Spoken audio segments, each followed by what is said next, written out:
What's going on, everybody? My name is Blake Ruffino and this is Are You Serious? In today's show we're going to be talking about the Minnesota Vikings and the New Orleans Saints in the divisional round. Both teams did face off in week 1. The Minnesota Vikings did pull it out 29-19, but both teams are very different. I'll tell you how that is. Also, Steve Ensminger was announced the offensive coordinator officially in a press conference for LSU. Ed Orgeron talked, so did Steve Ensminger. Did get a little emotional, which I don't think a lot of people really anticipated. But I'll give you a couple cons from just the press conference and some good things that we could even take away. Look, I know that there's a lot of LSU fans that are not excited about the offensive coordinator hire, but I'll give you some pros, and if you want to get my more full length on of what I think on Steve Ensminger, you can look at my previous show and what I broke down on Steve Ensminger. But before we get into all that, you can go down to my description, follow me on all my social media pages on Facebook, Instagram, Twitter. Click all those, like, follow, share, subscribe to YouTube, and follow everything that I'm doing on Are You Serious instantly so you can get all the instant news. Alright guys, as I told you, we're going to be breaking down the Minnesota Vikings and the New Orleans Saints. Look, the Vikings this season are 13-3. They are really good. Like, really good. And I know that a lot of national media members and even some local media members are saying that, well, Case Keenum is now the quarterback and the Saints can really win and do really well with Case Keenum. Can Case Keenum win a playoff game? Well, Case Keenum is 12-3. Okay, their offense is 10th in points in the entire NFL with 382 total, 24 points a game. But that defense, that's the key to the Minnesota Vikings. Mike Zimmer's got that defense on lock. If you remember, he was the defensive coordinator with the Bengals when they were constantly going to the playoffs. They are first in points against at 252 total. That's 15.8 points per game. In the NFL, that is fantastic. That defense, there's not a real weakness that defense has. Can the Saints pull it out? And they can, and I'm going to break that down. As I mentioned to you, the Saints did lose to the Vikings 29-19 in week 1, but both teams are completely different. Look, for the Vikings, Dalvin Cook, the rookie running back from Florida State, is not going to be playing in this game. Also, quarterback Sam Bradford, who had probably the best game in the NFL of his life, has been on the injured reserve, is not going to be playing in this game. But the big thing, as I just mentioned with the defense, all 11 starters for the Vikings that started in week 1 will be starting in this game. That's really unprecedented when you're talking about the NFL and all the injuries that happen in the NFL. Just look at the Saints with Klein. He's on the injured reserve. You got Kenny Vaccaro that's on the injured reserve. And not even in the season, but way before the season, you had Nick Fairley that was out, I think, with a chest or a heart issue, and he couldn't play. And I'm thinking of some other guys. Alex Okafor, who's a defensive end, who you guys are free agent. He's not going to be able to play. So the Saints on defense have a lot of injuries, and that's a testament to how solid the Vikings and how good that you do have to have some luck in the injury department and not getting injuries. Week 1, if you remember, just last week, Saints versus Panthers, okay? Just in the game last week with the Saints versus the Panthers, it reminded me a lot of the week 1 game in reference to the Panthers constantly were getting into the red zone, but they were unable to score touchdowns. They had to constantly kick field goals. They got 9 points off of field goals, and the Saints did the same thing, getting 9 points off of field goals, getting to the red zone, so on and so forth. Even into the beginning of the fourth quarter, the Saints were down 26-9. They had to come all the way back. in that drive, the Saints could have scored a touchdown and started getting things moving and started to make a bigger push back into the fourth quarter in week 1, but they had to settle for a field goal and made the score 26-12. Now the Vikings did come back and kick a field goal, and the Saints would score a touchdown and continue to try to get a field goal and try to get that game closer, but were never able to get it going offensively. And a lot of that had to do with former Vikings running back Adrian Peterson. Now, I'm never going to say that Adrian Peterson's not a great running back. I'm not going to say that he's not a great running back right now, because you saw what he did when he was traded to Arizona. He had a breakout game when he was traded to Arizona. But the mixture of Alvin Kamara and Mark Ingram is more deadly than Adrian Peterson, Mark Ingram, and Alvin Kamara. Sometimes you do have too many mouths to feed. And last week, we saw the Panthers completely do something different than what they did in the first 2 games, and that was Drew Brees, although he's a Hall of Famer, he's going to have to beat us, and which Drew Brees did. Okay, I know that a lot of like Colin Cowherd is a really good guy to follow, does a great job at explaining and breaking things down, gave a great piece on Drew Brees, so you should go check that out. But I kind of look at the Vikings and say, defensively, where do they have a weakness? They have a really good defensive front. Their linebackers are really solid. They may have the best 2 DBs maybe in the NFL when you're talking about Xavier Rhodes and Harrison Smith. Harrison Smith might be the best safety in all the NFL, and he didn't even make the Pro Bowl, which is a complete snub.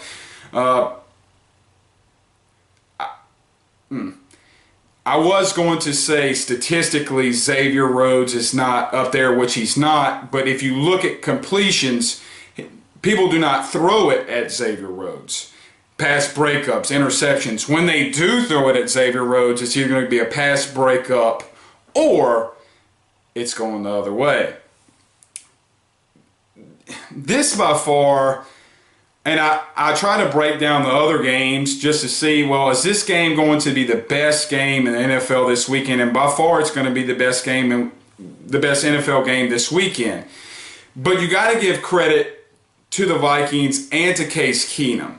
A lot of people during the season was like, well, Teddy Bridgewater's coming back. When is Case Keenum going, or when he's going to take Case Keenum's spot? People forget that Case Keenum threw for like 60,000 yards at Houston. I mean, that guy had a really good college career. He's done really well at managing games. He's got some good talent around him. If you look at Adam Thielen and Stephon Diggs, it's going to be key defensively for the Saints. Who is Marshawn Lattimore going to cover? Can Ken Crawley cover the other guy? That is going to be a big key to what the Saints are doing. I think that front seven can stop Latavius Murray. Now, Latavius Murray has had a really, really good season after Dalvin Cook went down.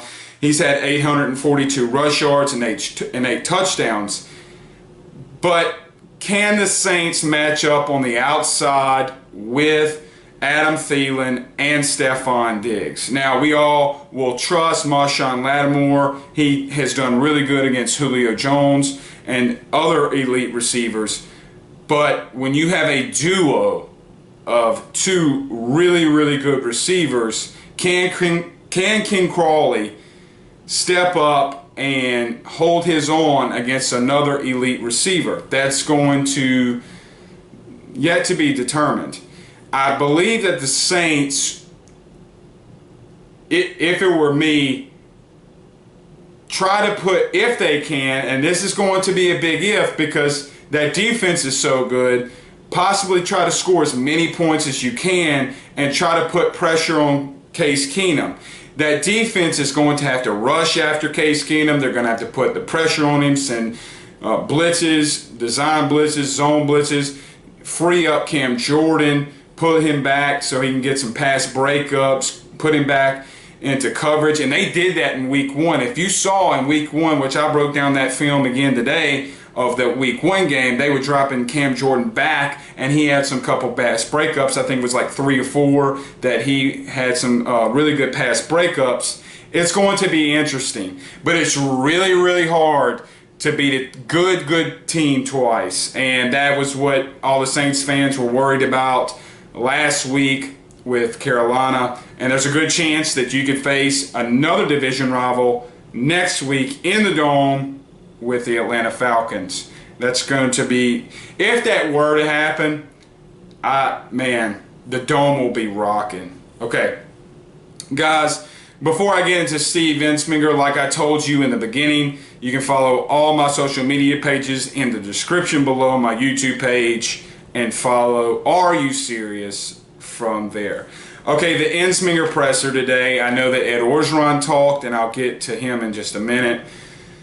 But at this point, man, I'm really tired of talking about it. I've kind of come to the point where a lot of LSU fans are so upset about this hire that it's only breeding negativity. Now, LSU is lucky that they have a fan base like they do.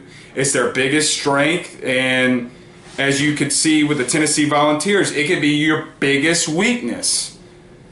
However,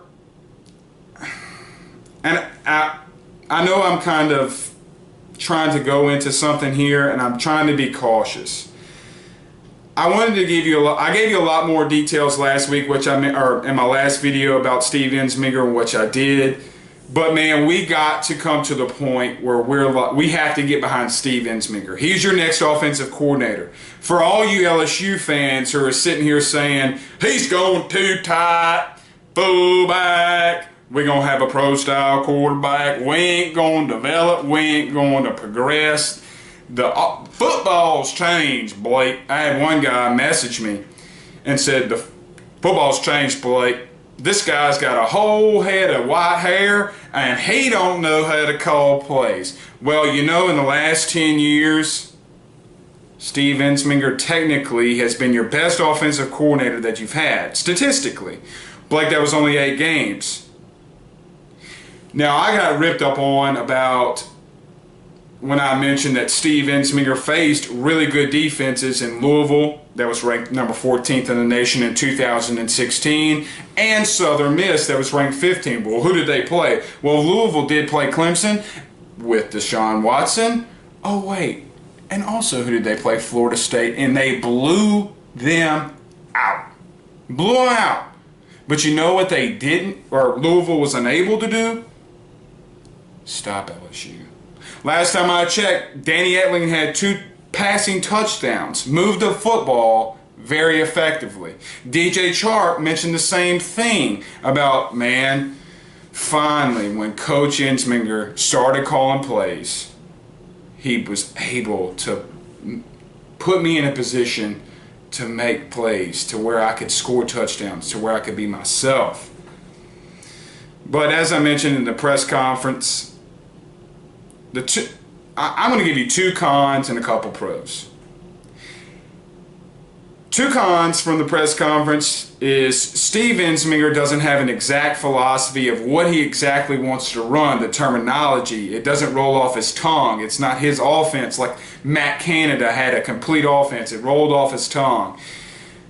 Steve said that he's going to be talking with the other coaches on how to call plays and formations and then make an entire playbook on how to do that. I don't necessarily like that. But it may not be a bad thing because those coaches know their players and how it would be easy and great for them to learn. And it could be easier with a number system like he mentioned, and not so much as a remembering what to do, but a number system. And a lot of teams don't do that, and they dumb it down. And that's what a lot of people talk about when guys move into the NFL. They dumb it down, but sometimes you have to do that. It is what it is. I'm not going to say they're going to do that, but I do like that Ensminger's bringing all the coaches together, but I also just don't like that he doesn't have an exact philosophy. But he did say he does know what he wants to do, that the best thing, and I can go with and that is a pro letter, so I'll just stop right there. Number 2, He said he had the input, or was going to get the input of the staff, and they had a meeting, and this is the bigger point, that they had a meeting yesterday of what they wanted to do, and I did like the BS comment, but you at some point you got to take control and say, I'll take your input, but this is what we're going to do. Let's go move forward to it. So 1 and 2 are kind of intertwined, but that's really, in my own personal opinion, what I can only take away as a con. Now, when you're talking about pros, the pros about Steve Ensminger and what he said in the press conference, and look, I fully believe this, okay? And it's not me saying this. Okay, you see it in recruiting. They let the only fullback, the only true fullback that they had on that LSU had on their roster, they let him transfer. If they were going the too tight and the fullback, they wouldn't have let Brethon or Mouton, I believe his name was, and I'm sorry, I thought I wrote it down, but I didn't. They wouldn't have let him transfer if he was going to be seeing the field. They wouldn't have. Steve Ensminger says the best position that we have, or the best and the most depth of the positions that we have, is wide receiver. And he's absolutely right. He knows the personnel. He knows what LSU has. He says we have a guy that can absolutely rip it. He says, I was a quarterback. You remember 3, 5, 7-step drops. You know how to complete a slant. You know a sluggo route. You know a dig. You know cover 2, cover 3, cover 4. Robber. I mean, he's saying all these things. He was a quarterback, for crying out loud. Quarterbacks know how to coach quarterbacks. And wait, who are y'all saying Miles Brennan reminded y'all exactly alike as an LSU quarterback? Oh yeah, that's right, Steve Ensminger. Okay? He told you he didn't know if he was going to run a 2-quarterback system, and don't worry about if he tells you yes or no. He's not going to tell you, and he shouldn't tell you if it's yes or no. Let him do what he wants. He's the offensive coordinator. What's not his playbook, and what I want to transition to for the number 2 is that in 2016, Steve Ensminger called Cam Cameron's playbook. All right, and I'll just leave it here. I had another point, but the last point and the biggest pro that I can continue to take away. Remember how you and every LSU fan complained about the Les Miles and Cam Cameron offense. You constantly complained about the Les Miles offense. You can't run that offense and be successful. You know what? I completely agree with you. Completely agree with you. It's not me saying that. If you look at national championship winners, if you look at playoff winners, if you look at conference championship winners, none of them were running that style. So we have proof that it doesn't work. But take away the Alabama game for a second, and the man was averaging 500 yards a game. Damn near 500 yards a game. That's the best LSU offense has had in 10 seasons. 10. With that playbook that he doesn't know every in and out of. He told you he wants to go 3, 4 wide. I'm quoting, let's sling this sucker. You're going to have to give the man a chance because he's what you got right now. And it's not as if he's such an idiot. And excuse me for saying that, but it's not as if he's such an idiot that he doesn't know what's going on in the game. He knows exactly what's going on. He sees what other offenses are doing. He sees what's working. He knows what's going on. And he mentioned that last point, run pass options. Guess what?